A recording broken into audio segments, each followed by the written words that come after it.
Hi, I'm Kelly and I'm the Marketing Officer here at the Dukes, and this is my 5 steps to successful self-promo masterclass. So this is particularly based at emerging artists and theatre makers and musicians and stuff like that, but the tips can apply kind of across any industry really, so yes, take a look. Number 1 is make the most of social media.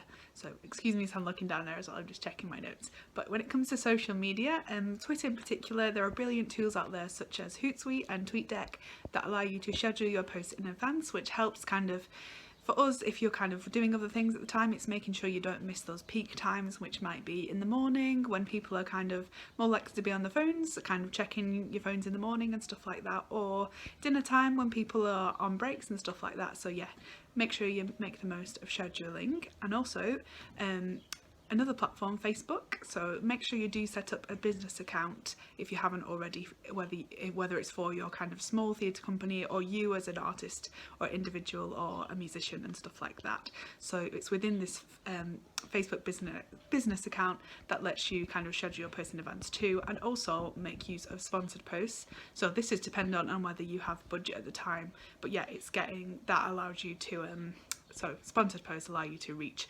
audiences beyond your followers and stuff like that, so we would advise them as well. Yeah, and I'd say when it does come to your social platforms, make sure you're using your own voice to create your own unique brand online. And yeah, and also when it comes to the different platforms, make sure you do share across all of them, and whether that's the same post at the same time to kind of reach as many people as you can with that particular message or kind of particular video or stuff like that.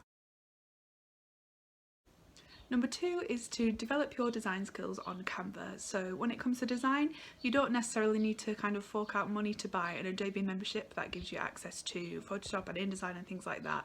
There are brilliant free tools out there such as Canva. So when it comes to Canva, it's free to sign up and very easy to use. So yeah, I would say use it to create your own gigs, theatre and event posters and stuff like that. Yes, there are templates to use on there, but I would say because it is so easy to use, I'd recommend kind of starting from scratch and building up and using your own photos and even sketches and things like that. So again, it becomes unique to you and kind of more visually interesting and stuff like that. So yeah, I would say put your own stamp on your things, but yes, do get creative with that as well because it can be lots of fun. Number 3 is to get out and about distributing. So once you've put your design skills to the test, it's then time to print your posters and flyers and get them out and about as widespread as possible. So yeah, depending on where you are, I'd say try your local cafes, pubs, art centres, shops, and yeah, just I would say have fun with it, get chatting to the staff, and once you've done it a few times and once you kind of keep it regular, people will start to recognise you, and you know, make sure you kind of ask if it's okay and stuff like that. And yeah, get chatting, and you never know, opportunities might come from that, whether if you're a musician, it's kind of a cafe saying, why don't you gig here one time, you know, just get out and get to know the community where you're wanting to do your work in.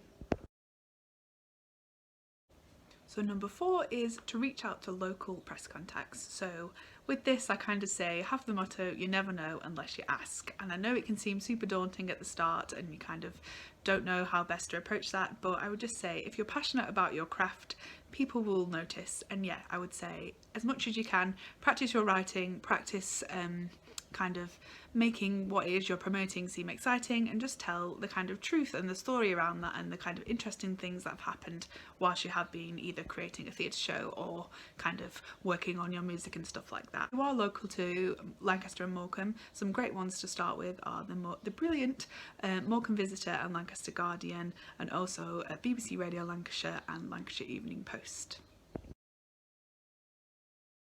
And finally, number 5 is to reach out to local artists. So it might not always be successful and it might feel like you're getting nowhere, but make sure to keep putting yourself out there. And a great way to start that is to reach out to other theatre makers or people in your industry, and just the best type of artists are the ones who support others, and there's plenty of them in this industry, so it's always good to have allies and to build that network up. And yeah, just ask questions, ask what you want to know, ask what worked for them when promoting, or ask what worked for them in the kind of creative process and things like that. So there will be more masterclasses and more in-depth masterclasses coming on the topics we've covered today, so please do keep an eye out on our website and also on our social media. But in the meantime, if you head over to Digital Dukes on our website, you'll be able to see other ways in which we can help you. So whether that is kind of wanting help with us proofreading or helping you write your press releases, we're more than happy to do that for you, so please do get in touch. And yeah, I hope this has been helpful in some way, and yeah, stay creative. Thanks, bye.